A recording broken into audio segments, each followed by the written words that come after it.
안녕하십니까. 이 시간에는 세계경전 53페이지 창조자부터 제가 먼저 읽어보도록 하겠습니다. 창조자. 창조자로서 하나님을 다루는 이 절은 세계 창조와 인간 창조에 대한 고전적인 설명을 포함하고 있습니다. 어떤 구절들은 말씀으로 비롯된 창조를 묘사하는가 하면 또 다른 구절들은 절대자 안에 있는 의지로 말미암은 창조를 말합니다. 어떤 경전에서는 무로부터 우주 창조를 말하는가 하면 또 다른 경전에서는 절대자로부터 유출된 세계, 즉 절대자의 일부 속성이 허공으로 유출되어 형상과 진료의 성질을 띤 세계가 된다고 말합니다. 어떤 경전에서는 세계 영혼의 발현으로 창조의 근원을 말하면서 영혼이 거할 거처로 그 다음에 물질을 빚었다고 말하는 데 반해 다른 경전에서는 사랑의 창조 동기를 말하면서 사랑 그 자체를 드러내기 위하여 비존재로부터 존재를 분리하였다고 설명합니다. 즉 일자로부터 유출된 두 상극의 상호관계에 의한 창조에 대해서는 2장 이중 속성에 포함된 구절을 참조하시기 바랍니다. 끝으로 힌두교와 도교의 경전에서는 신의 자기 비움과 희생의 창조를 묘사하고 있습니다. 이와 같은 창조 설화들은 태초에 어떻게 사물들이 생겨났는가를 설명하기 위한 것입니다. 그뿐만 아니라 이 설화들은 창조의 시작부터 적용되었던 동일한 창조 원리로 지금도 이 세계를 주관하고 있다는 하나님의 역사를 가르치기 위한 것입니다. 성서학자인 루돌프 볼트만이 말했던 것처럼 창조 설화의 진정한 목적은 하나님이 그때그때마다 늘 역사한다는 것을 가르치려는 것입니다.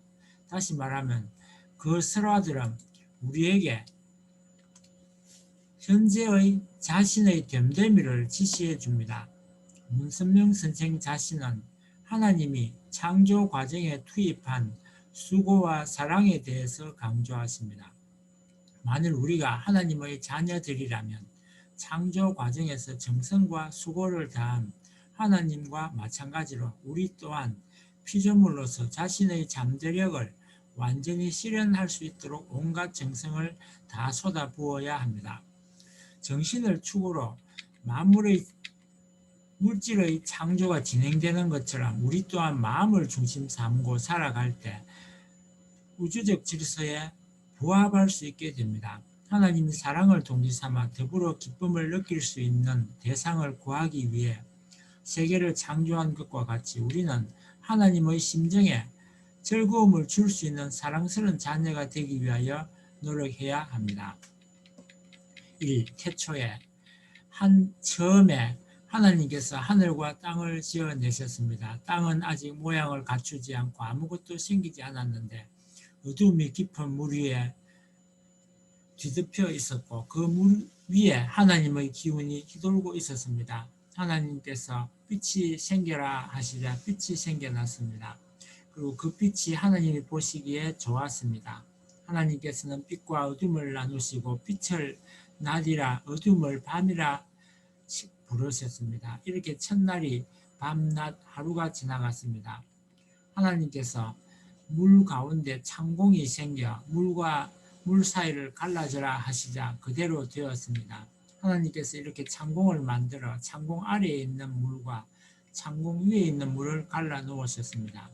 하나님께서 그 창공을 하늘이라 부르셨습니다. 이렇게 이튿날도 밤, 낮, 하루가 지났습니다. 하나님께서 하늘 아래에 있는 물이 한 곳으로 모여 마른 땅이 드러나거라 하시자 그대로 되었습니다. 하나님께서는 마른 땅을 묻히라 물이 모인 곳을 바다라 부르셨습니다. 하나님께서 보시기에 참 좋았습니다. 하나님께서 땅에서 푸른 움이 돋아나거라 땅 위에 나다를 내는 풀과 씨 있는 온갖 과일 나무가 돋아나거라 하시자 그대로 되었습니다. 이리하여 땅에는 푸른 움이 돋아났습니다. 나다를 내는 온갖 풀과 씨 있는 온갖 과일나무가 돋아났습니다. 하나님께서 보시기 참 좋았습니다. 이렇게 나흘 날도 밤낮 하루가 지났습니다. 하나님께서 하늘 창공에 빛나는 것들이 생겨 밤과 낮을 갈라놓고 절기와 나날과 해를 나타내는 표가 되어라. 또 하늘 창공에서 땅을 환히 비추라 하시자 그대로 되었습니다. 하나님께서는 이렇게 만드신 두 큰 빛 가운데서 더 큰 빛을 낮을 다스리게 하시고 작은 빛을 밤을 다스리게 하셨습니다. 또 별들도 만드셨습니다. 하나님께서는 이 빛나는 것들을 하늘 창공에 걸어놓고 땅을 비추게 하셨습니다. 이리하여 밝음과 어둠을 갈라 놓으시고 낮과 밤을 다스리게 하셨습니다. 하나님께서 보시기 참 좋았습니다. 이렇게 나흘 날도 밤낮 하루가 지났습니다. 하나님께서 바다에는 고기가 생겨 우글거리고 땅 위 하늘 창공 아래에는 새들이 생겨 날아다니라 하시자 그대로 되었습니다. 이리하여 하나님께서는 큰 물고기와 물속에서 우글거리는 온갖 고기와 날아다니는 온갖 새들을 지어내셨습니다. 하나님께서 보시기 참 좋았습니다. 하나님께서 이것들에게 복을 내려주시며 말씀하셨습니다. 새끼를 많이 낳아 바닷물 속에 가득히 번성하여라. 새도 땅 위에 번성하여라. 이렇게 닷새 날도 밤낮 하루가 지났습니다. 하나님께서 땅은 온갖 동물을 내어라. 온갖 들짐승과 집짐승과 땅 위를 기어다니는 길짐승을 만드셨습니다. 하나님께서 보시기 참 좋았습니다. 하나님께서는 우리 모습을 닮은 사람을 만들자. 그래서 바다의 고기와 공중의 새 또 집짐승과 모든 들짐승과 땅 위를 기어다니는 모든 길짐승을 다스리게 하자 하시고 당신의 모습대로 사람을 지어 내셨습니다. 하나님의 모습대로 사람을 지어 내시되 남자와 여자로 지어 내시고 하나님께서는 그들에게 복을 내려주시며 말씀하셨습니다. 자식을 낳고 번성하여 온 땅에 퍼져서 땅을 정복하여라. 바다의 고기와 공중의 새와 땅 위를 돌아다니는 모든 짐승을 부려라. 하나님께서 다시 이제 내가 너희에게 온 땅 위에서 나달을 내는 풀과 씨가 된 과일나무를 준다. 너희는 이것을 양식으로 삼아라. 모든 들짐승과 공중의 모든 새와 땅 위를 기어다니는 모든 생물에게도 온갖 푸른 풀을 먹이로 준다 하시자 그대로 되었습니다. 이렇게 만드신 모든 것을 하나님께서 보시기 참 좋았습니다. 엿새 날도 밤낮 하루가 지났습니다. 이리하여 하늘과 땅과 그 가운데 있는 모든 것이 다 이루어졌습니다.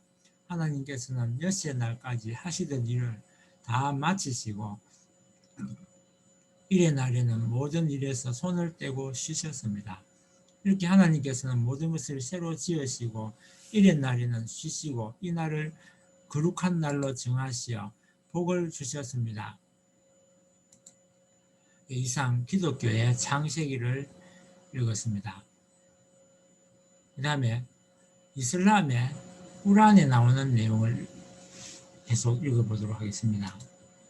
하나님은 하늘과 땅, 천지간의 사물을 엿새 동안에 창조하신 후 권자에 오르셨으니 그분이 아니면 너희에겐 어떤 보호자나 중재자도 없노라. 그래도 너희는 이를 교훈으로 받아들이려 하지 않느뇨. 그분은 하늘에서부터 땅에 이르는 만사를 주관하시고 심판날에는 모든 것이 그분께 귀의하리니 그 기간은 너희의 헤아리는 천년과 같으리라. 하나님께서는 보이는 것과 보이지 않는 것을 모두 알고 계시는 분이며 권능과 자비로 충만하신 분이시라. 그분은 모든 피조물을 완벽한 조화 속에 두시고 인간을 흙에서 창조하기 시작하셨노라. 도교의 도덕경을 읽어보겠습니다. 도가 만물을 낳고 덕은 키운다. 그러므로서 만물이 형성되고 형세가 이루어진다. 그러므로 만물은 도를 존중하고 덕을 귀하게 여긴다. 도를 존중하고 덕을 귀중하게 여김은 시켜서가 아니고 언제나 스스로 그렇게 하는 것이다. 다음은 힌두교의 한 구절을 읽어보겠습니다.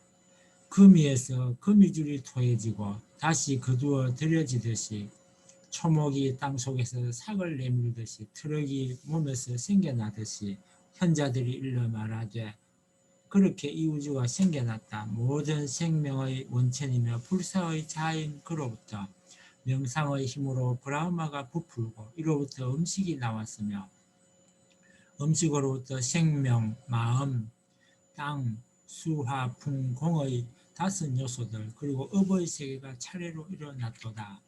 모든 것을 굽어보며 모든 것을 헤아려 아는 불멸의 자 그로부터 브라흐마가 생겨났으며 형색의 세계가 브라흐마로 말미암아 전변되었으니 이로써 저 유일자가 일체 만물로 현현하였도다. 힌두교의 우파니샤드 내용이었습니다.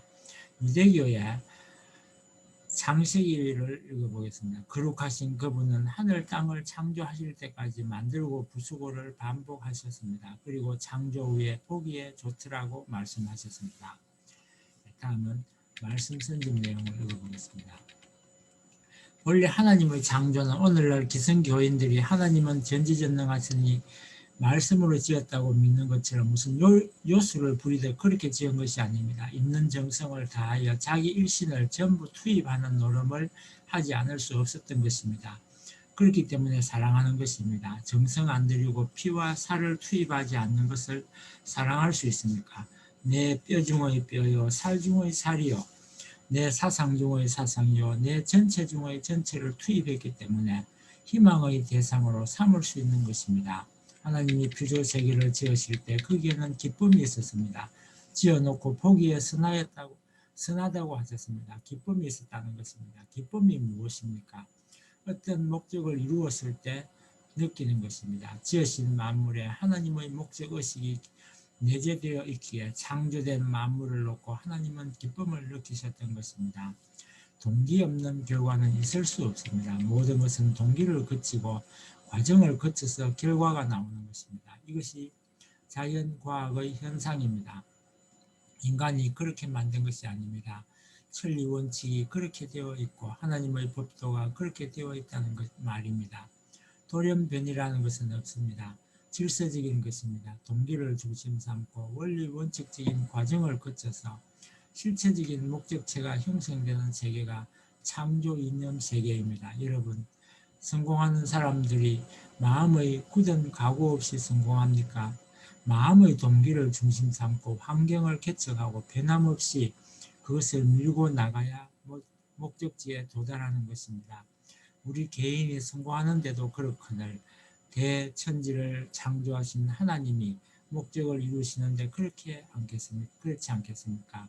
그건 역시 마찬가지입니다.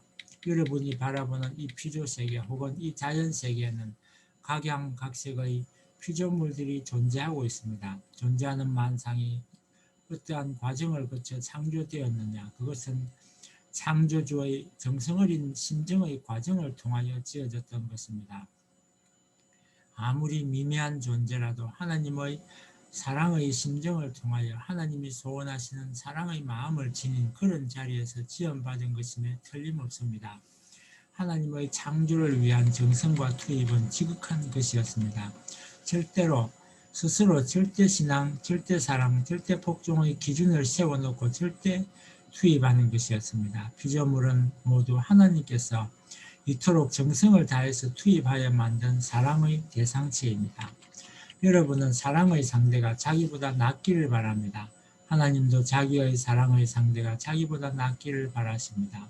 하나님이 100%만을 갖고 있어서 100%를 투입하면 100%짜리밖에 안 나온다는 것입니다. 그렇다면 1000배를 원하면 어떻게 해야 되느냐? 이걸 잊어버려야 됩니다. 1000분을 투입하고 1000분을 잊어버려야 된다는 것입니다.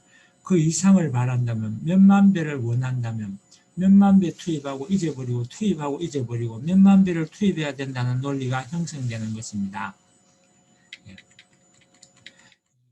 인간의 창조, 지금까지는 인간을 포함한 모든 것을 창조하는 창조였는데 이번에는 인간을 중심한 인간의 창조에 대해서 읽어보도록 하겠습니다. 먼저 종교경전을 읽어보겠습니다. 창세기에 여호와 하나님께서 진흙으로 사람을 빚어 만드시고 코에 입김을 불어넣으시니 사람이 되어 숨을 쉬었다고 기록되어 있습니다. 그리고 꾸란에 보면 실로 하나님은 흙의 추출물로 인간을 창조하였습니다. 그리고 한 방울의 정액으로 만들어 안전한 은신처에 두었도다. 그 다음 그 정액을 응혈로 만들고 그 응혈로서 살세포를 만들고 그 살세포로서 뼈를 만들어 뼈를 살로서 감싸게 하였나니 하나님은 하나의 창조를 이루었도다. 가장 훌륭한 창조자 하나님께 축복이 있으소서. 스스로 우주를 창조하였으나 이에 끌려다니지 않으시며 저 자비로운 주는 또한 신성한 중심 즉 인간을 만드셨도다. 공기, 물, 불을 섞어 육신의 요새를 만드시고 감각의 9개 처소를 일일이 정하여 제10처에 가없고 알 수 없는 자신의 주체를 정하셨도다. 저 무한한 주께서 무자성의 공인체로 힘을 띠셨도다. 무한한 존재이신 주는 스스로 얽매이지 않으시며 창조력을 펼쳐내어 공으로부터 생명 없는 존재를 창조하셨으며 또한 바람과 물을 생겨나게 하셨도다. 창조를 일으키신 후에 주는 몸의 요새 속에 군주로 거하나니 주여 불과 물 속에 주의 광채가 있나이다. 공으로 된 주의 본바탕에 보이지 않는 창조 힘이 실려 있나이다. 시크교의 디그란트 내용을 읽어봤습니다. 다음 말씀 선집의 내용을 읽어보겠습니다. 사람을 만들기 위해서 먼저 흙으로 만들어 놓고 외적인 것을 기반으로 하여 내적인 것을 세워 나온다는 것입니다. 그것이 천지 창조의 이치입니다. 현재보다 더 큰 것, 무가치한 것에서 더 가치 있는 것을 찾아가는 것입니다.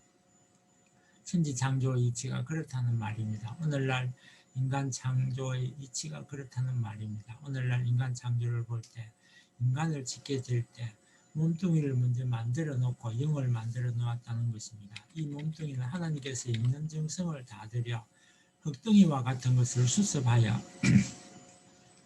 영원한 이념의 생명체, 즉 영인체가 자랄 수 있도록 만드셨습니다. 예술품도 이 이상의 예술품이 없습니다.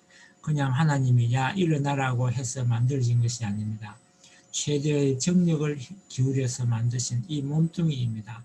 거기에 영인체를 불어넣어 하나의 사람을 만드셨습니다. 인간이 존재하는 목적은 하나님을 기쁘시게 하는 데 있는 것입니다. 그러나 인간은 창조를 위해서 밝혀진 바와 같이 자유의지와 그에 의한 행동을 통하여서 하나님께 기쁨을 돌려드리는 실제 대상으로 창조되었기 때문에 인간은 하나님의 뜻을 알고 스스로 노력하여서 그 뜻대로 생활하지 않고서는 하나님의 기쁨의 대상이 될 수 없는 것입니다. 그러므로 인간은 어디까지나 하나님의 심정을 체휼하여 그 뜻을 알아가지고 그 뜻대로 생활할 수 있도록 창조되었던 것입니다. 원리강론, 종말론에 나오는 내용을 읽었습니다. 만약 눈이 여기 발끝에 가 있으면 어떻겠습니까? 입이 뒤에 가 있으면 어떻겠습니까? 아무래도 좋다가 아닙니다. 질서가 중요한 것입니다. 입은 제자리에 있어야 됩니다. 왜냐하면 눈으로 잘 감시를 하기 위해서입니다. 그리고 입이 그곳에 있을 때 손이 운동하기에 제일 좋습니다. 한번 생각해 보기 바랍니다. 손이 뒤에 있으면 어떻게 되겠습니까? 뒤에서 다 감시하려면 얼마나 예민해야 되겠나 생각해 보십시오. 여러분이 다 좋아하는 레브론 문이라도 할 수 없이 야 하나님은 과학자구나. 하나님은 멋진 양반이다. 정말 멋지다. 이렇게 말할 것입니다. 코와 입 사이에 양쪽으로 금이 나 있는데 나는 동양 사람에게는 금이 있고 서양 사람에게는 금이 없는 줄 알았습니다. 왜 여기에 벼랑을 만들었습니까? 땀을 흘려서 입에 들어가면 큰일 나기 때문입니다. 그리고 입이 쑥 들어가지 않고 쑥 나왔습니다. 안 그랬으면 큰일 날 뻔했습니다. 그리고 코가 거꾸로 되었다면 어떻게 되겠어요? 비 오는 날 큰일 날 것입니다. 3. 사랑과 희생이 서린 창조 역사 읽어보겠습니다. 먼저 종교 경전 9절부터 읽어보겠습니다. 골짜기의 신은 죽지 않으니 이를 일러 현묘한 암컷이라 한다. 현묘한 암컷의 문은 하늘과 땅을 낳은 근원이라 한다. 끊임없이 항상 있어온 듯하지만 아무리 있어도 지치지 않는다. 도교의 도덕경에 나오는 내용입니다. 그때는 유도 없었고 무도 없었으며 공개도 없었고 그 위에 천개도 없었도다. 무엇으로 덮여 있었던가 어디에 누구의 보호 아래 물은 있었던가 깊이 모를 물은. 그때는 죽음도 없었고 불사도 없었으며 밤의 표징도 낮의 표징도 없었도다. 스스로의 충동으로 저 유일자가 숨없는 숨을 쉬었으니 그 외엔 아무것도 없었도다. 어둠이 있었으니 모든 것이 어둠에 사여 이 세상의 모든 것은 혼용한 물이었노라. 그때 공허에 감사해진 것 저 유일자가 열의 힘으로 생기하였도다. 처음에 의욕이 저 유일한 것에 나타났으니 이것은 생각의 첫 씨앗이었도다. 마음속 깊이 지혜를 탐구하는 현자들이 무에서 유의 고리를 찾았도다. 열 십자의 금이 무로부터 유를 갈라내었으니 그 위에 있는 것은 무엇인가? 씨앗을 품은 자와 충만한 힘이 있었으니 아래로부터 잠재력이 위로부터의 충동이. 힌두교의 르그베다의 내용입니다. 궁극적인 존재로 제물로 신들이 희생제를 지낼 때 봄은 녹은 버터, 여름은 연료, 가을은 곡물이었다. 제물이 된 궁극적인 존재요. 처음으로 태어난 그들은 풀 위에 흩뿌렸다. 그로서 신들은 희생제를 지냈으며 그 사이드야들과 시승들도 완전하게 거행된 그 희생제로부터 버터에 음료를 섞은 것이 없어졌다. 이로부터 공중의 새들과 숲속의 동물들과 가축들도 생겨났다. 완전하게 거행된 그 희생제로부터 비거베다와 사마베다가 생겨났으며 찬다도 그것으로부터 생겨났으며 야주로베다 또한 그것으로부터 생겨났다. 그것으로부터 말들과 아래 위에 이빨이 있는 짐승들도 생겨났다. 소도 그것으로부터 생겨났으며 그것으로부터 또한 염소와 양들도 생겨났다. 그의 마음에서 달이 생겨났으며 그의 눈에서 태양이 생겨났다. 그의 입에서 인드라와 아그니가 태어났으며 보유 바람은 그의 호흡에서 생겨났다. 그의 배꼽으로부터 공개가 생겨났으며 그의 머리로부터 하늘이 만들어졌다. 그의 발에서 대지가 그리고 그의 귀에서 방위가 생겨났다. 이로써 그들은 세계들을 형성했다. 힌두교의 르그베다 내용을 읽었습니다. 다음은 말씀 전집을 읽어보겠습니다. 하나님이 천지 창조를 어떻게 했느냐? 하나님이 사랑의 대상자를 만들기 위해서 120%를 투입했습니다. 천지 창조의 근원적 사상 기반이 위하는 것이었습니다.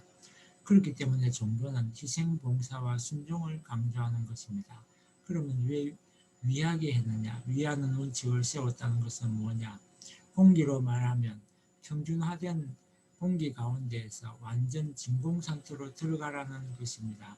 절대 진공권 내로 들어가면 들어갈수록 고기압은 자동적으로 저기압 쪽으로 순회하는 것입니다. 하나님 자신이 사랑의 상대를 찾기 위해서 투입하다 보니 그 자리에 있더라도 자연이 돌아온다는 것입니다. 이런 논리적 근거를 중심 삼고 피조물들을 상상제도로 창조했는데 점진적으로 차원 높은 상부의 급을 통해서 인간과 하나님의 이상적 발판을 만들기 위해서 천지 창조를 했다는 것입니다. 하나님이 왜 천지를 창조했느냐? 그것은 아무리 절대자라고 하더라도 자기 혼자로서는 기쁨을 느낄 수 없으며 설령 기쁘다 하더라도 기쁨의 자극을 느낄 수 없기 때문입니다. 다시 말해서 절대자가 아무리 나는 절대자다, 나는 사랑의 주인공이다, 생명의 주인공이다 라고 한다 해도 절대자 혼자서는 사랑의 자극을 느끼지 못하는 것이요 천지가 내 몸속에 있다는 생명의 자극을 느끼지 못하는 것입니다. 하나님이 천지 만물을 왜 지었느냐? 여러분은 그것을 알아야 됩니다. 지었다는 사실은, 이렇게 만들었다는 사실은 힘을 투입했다는 것입니다. 힘의 투입입니다. 힘의 투입은 자체의 소모를 말하는 것입니다. 아무리 전지전능한 하나님이라도 힘을 잔뜩 뽑아냈는데 그것이 돌아오지 않으면 하나님은 소모되는 것입니다. 여러분이 아침에 밥을 먹고 힘든 노동을 하게 되면 빨리 배가 고프지요. 빨리 피곤해지지요. 왜? 힘을 투입하면 주체자 자신에 있어서는 마이너스가 되기 때문입니다. 세상 만사에 손해를 보아가면서 좋아하는 일은 없는 것입니다. 반드시 플러스 되는 데서 좋은 것입니다. 그렇기 때문에 하나님의 천지 만물을 지으신 것은 우시기 위해서, 슬프시기 위해서가 아닙니다. 좋으시기 위해서 지으신 것입니다. 따라서 거기에는 반드시 플러스 될 수 있는 그 무엇이 있어야 된다는 것입니다. 그러면 플러스는 언제 찾느냐, 언제 그것을 찾아올 수 있느냐 하는 것이 문제입니다. 여기에는 피조물의 완성이라는 표준이 있는 것입니다. 이때까지 투입하면 그때부터 돌아온다는 것이 있는 것입니다. 장사를 해도 그렇습니다. 이만큼 노력하면 그때부터는 이익이 난다는 것과 마찬가지입니다. 공부를 할 때도 마찬가지입니다. 이만큼 한계점까지 열심을 다해서 그것만 완전히 통과하게 된다면 그 다음에는 나에게 이익이 돌아올 것이다. 그러면서 공부하잖아요.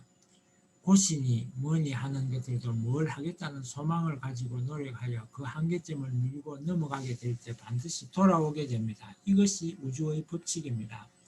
하나님도 마찬가지입니다. 사람을 지으셨다면 왜 지으셨느냐는 것입니다. 지으신 것은 하나님의 힘을 투입한 것입니다. 자기 자체를 소모했습니다. 그렇지만 사람을 중심 삼고 투입할 수 있는 것을 완전히 투입해 가지고 완성이 되는 날에는 그것이 도망가는 것이 아닙니다.